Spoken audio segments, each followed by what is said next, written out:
जय हिंद दोस्तों। इस वीडियो में हम बात करने वाले हैं सेजिलिटी आईपीओ के बारे में। आपके लिए धोखा है या फिर मौका है, आपको इस आईपीओ के लिए अप्लाई करना चाहिए या नहीं करना चाहिए। साथ ही यहाँ पे लेटेस्ट जीएमपी क्या चल रही है, कंपनी और आईपीओ की डिटेल्स क्या है, कंपनी के फाइनेंशियल्स क्या है, कंपनी प्रॉफिट मेकिंग है या फिर लॉस मेकिंग है, साथ ही कंपनी की वैल्यूएशंस महंगी है या फिर सस्ती है, पीयर कंपैरिजन में इसकी कौन कौन सी कंपनियां हैं, साथ ही इसके पॉजिटिव एंड नेगेटिव्स क्या है, आपको इस आईपीओ के लिए अप्लाई करना चाहिए या नहीं करना चाहिए।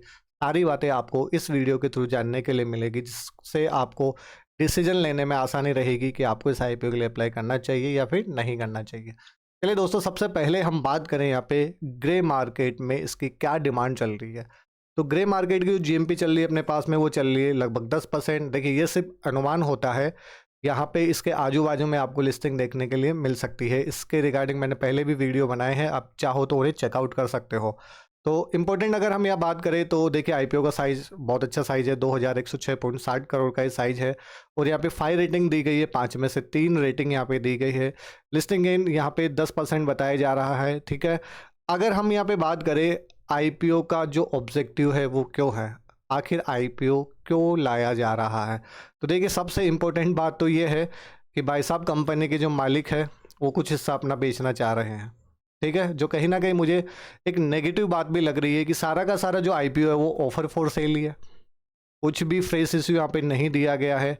और जो आईपीओ से पैसा यहाँ पे आने वाला है, बिजनेस में कहीं ना कहीं ये पैसा नहीं लग रहा है, बस प्रोमोटर्स को ही ये पैसा मिलने वाला है। तो कहीं ना कहीं मुझे नेगेटिव पॉइंट भी इसका लग रहा है। चल नेक्स्ट अगर बात करें कंपनी के बारे में, तो देखिए ये क्या करती है, health care focus solution provide करती है। इसका ये काम है, टेक्नोलॉजी बेस्ड कंपनी। और सारे के सारे जो क्लाइंट्स हैं ना, इसके यूएस के क्लाइंट्स हैं, सभी क्लाइंट्स। और अगर फिलहाल कंपनी में अगर अपन एंड ऑफ फाइनेंशियल ईयर 2024 तक की बात करें, तो कंपनी में 5 देशों के कुल 35,044 एम्प्लॉय यहाँ पे काम करते हैं। कंपनी की डिटेल्स आप सभी यहाँ पे पढ़ सकते हो। ठीक है, नेक्स्ट दोस्तों, अगर हम बात करें आईपीओ डिटेल्स के बारे में, आईपीओ डिटेल्स की अगर हम बात करें तो देखिए 5 तारीख से ये आईपीओ है स्टार्ट हो जाएगा और 7 तारीख इसकी लास्ट डेट होगी। ठीक है, आपको 5, 6, 7 मतलब 3 दिन का यहाँ पे टाइम मिलने वाला है आईपीओ के लिए अप्लाई करने के लिए। जो इसका इशू साइज है वो क्या रहेगा, 28 रुपये से 30 रुपये पर शेयर।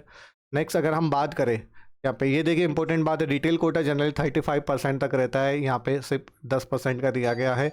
आईपीओ साइज यहाँ पे दिया गया है 2106.60 करोड़ का सारा जैसा कि मैंने आपको बताया ऑफर फॉर सेल है, कुछ भी फ्रेश इश्यू यहाँ पे नहीं है।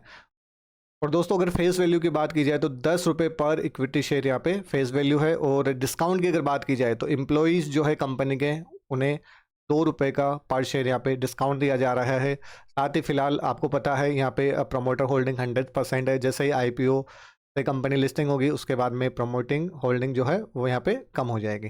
नेक्स्ट अगर हम यहाँ पे बात करें, देखिए अगर आप रिटेल कैटेगरी में लगाते हो तो मिनिमम एक लॉट लगा सकते हो 15,000 का। और इसके अलावा अगर आप स्मॉल एचएनआई में अगर लगाते हो तो वहाँ पे 2 लाख से 10 लाख तक लगा सकते हो। और बिग एचएनआई में अगर आप लगाते हो तो 10 लाख रुपए से ज़्यादा का अमाउंट आप लगा सकते हो। इस तरीके से आप यहाँ पे इन्वेस्ट कर सकते हो।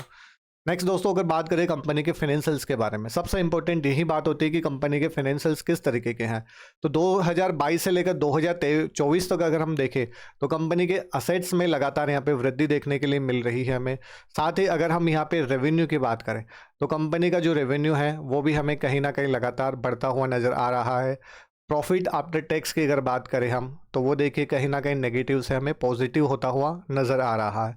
वहीं कंपनी की नेटवर्थ की अगर बात करें तो कंपनी की जो नेटवर्थ है वो भी लगातार यहाँ पे बढ़ रही है। रिजर्व एंड सरप्लस देखिए, पहले अपने पास में कितना था, लगभग 2,000 करोड़। ठीक है, फिर 4,000 करोड़ हुआ और फिर उसके बाद में जो है 1,855 करोड़ अपने पास में रह गया। कहीं ना कहीं यहाँ पे कमी हुई और फिर यहाँ पे थोड़ी सी वृद्धि हमें देखने के लिए मिली है। और अगर हम यहाँ पे टोटल उधारी की बात की जाए तो कंपनी के ऊपर उधारी में कहीं ना कहीं अच्छी खासी कमी हुई है। तो रिजर्व एंड सरप्लस के अकॉर्डिंग ये इसके ऊपर कोई भी डेट यहाँ पे कंपनी के ऊपर आप बोल सकते हो नहीं है, इसको कम्प्लीटली डेट फ्री आप यहाँ पे मान सकते हो, क्योंकि कंपनी के पास में देखिए बोरोइंग के मुकाबले अच्छा खासा रिजर्व एंड सरप्लस है। और अगर हम देखिए रेवेन्यू की बात करें तो रेवेन्यू में 13% का इंक्रीमेंट हुआ है 2023 से 24 में, मतलब एक साल में यहाँ पे। वहीं अगर प्रॉफिट आफ्टर टैक्स मतलब पेट की अगर हम यहाँ पे बात करें तो उसमें 59% की बढ़ोतरी हुई है, जो कि बहुत अच्छी बात है। नेगेटिव से पॉजिटिव, पॉजिटिव से और पॉजिटिव 59%। देखिए फाइनेंशियल्स के हिसाब से जो कंपनी है वो हमें बेहद बेहद मजबूत यहाँ पे दिखाई दे रही है। अब नेक्स्ट अगर बात करें, देखिए इसके पीयर कंपैरिजन में अगर बात करें तो फिलहाल कोई भी लिस्टेड कंपनी इस तरीके का यहाँ पे अवेलेबल नहीं है। वहीं अगर कंपनी की वैल्यूएशन की अगर बात की जाए तो देखिए प्राइस यहाँ पे काफ़ी अट्रैक्टिव रखा गया है, 28 से 30 रुपये। तो सबसे लुभावनी बात तो यही है लोगों के लिए। लेकिन एक बात आप ध्यान रखना है, यहाँ पे सभी का सभी ऑफर फॉर सेल है, ये बात आपके लिए बिल्कुल ध्यान में होनी चाहिए कि सारा का सारा OFS है, प्रोमोटर्स अपनी शेयर होल्डिंग यहाँ पे बेच रहे हैं। सबसे इंपॉर्टेंट पॉइंट आपको अपने दिमाग में यहाँ पे रखना है। और ग्रे मार्केट में GMP भी इसकी 10% ही फिलहाल चल रही है, और ये तो देखिए सिर्फ अनुमान होता है। क्लियर? तो अगर हम यहाँ पे इसका पी रेशियो की अगर बात करें तो अर्निंग पर शेयर यहाँ पे आ रहा है 0.53। उसके अकॉर्डिंग इसका पी जो निकल के आता है वो निकल के आता है 56.60 टाइम्स। ठीक है, अगर ये थोड़ा ज़्यादा होता तो अपने पास में पी जो है वो कुछ कम हो जाता। बाकी ठीक है, ऐसा कोई इशू यहाँ पे कुछ नज़र नहीं आ रहा। तो कंपनी देखिए प्राइस रेंज के अकॉर्डिंग तो हमें यहाँ पे जो है थोड़ी सी एक अट्रैक्टिव नज़र आ रही। कहीं बहुत सारे लोगों का जो ध्यान है वो इसी के ऊपर जा रहा होगा। लेकिन आपको दूसरी ध्यान रखने वाली बात क्या है, मैंने आपको बता दिया कि कंप्लीटली ये OFS है। ठीक है, स्टैंड अगर वीकनेस की बात की जाए तो मुझे यहाँ पे कुछ भी मेजर मतलब ऐसा कुछ इशू नज़र नहीं आ रहा। पॉजिटिव भी मुझे मतलब नज़र नहीं आ रहा, तो वीकनेस भी मुझे नज़र नहीं आ रही। मेरी ओर से मैं यहाँ पे बिल्कुल न्यूट्रल हूँ।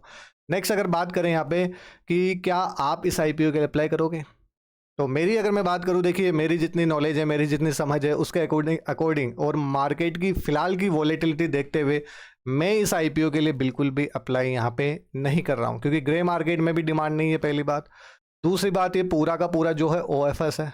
ठीक है, मेरे रीज़न क्या है मैं आपको बता रहा हूँ, उसके बेसिस के ऊपर आप अपना एनालिसिस कर सकते हैं, अपना रिस्क ले सकते हैं कि आपको इस IPO के लिए अप्लाई करना चाहिए नहीं करना चाहिए। मेरी ओर से कोई भी रिकमेंडेशन नहीं है। तो मैंने आपको यहाँ पे बता दिया, ये पूरा का पूरा क्या है, OFS है।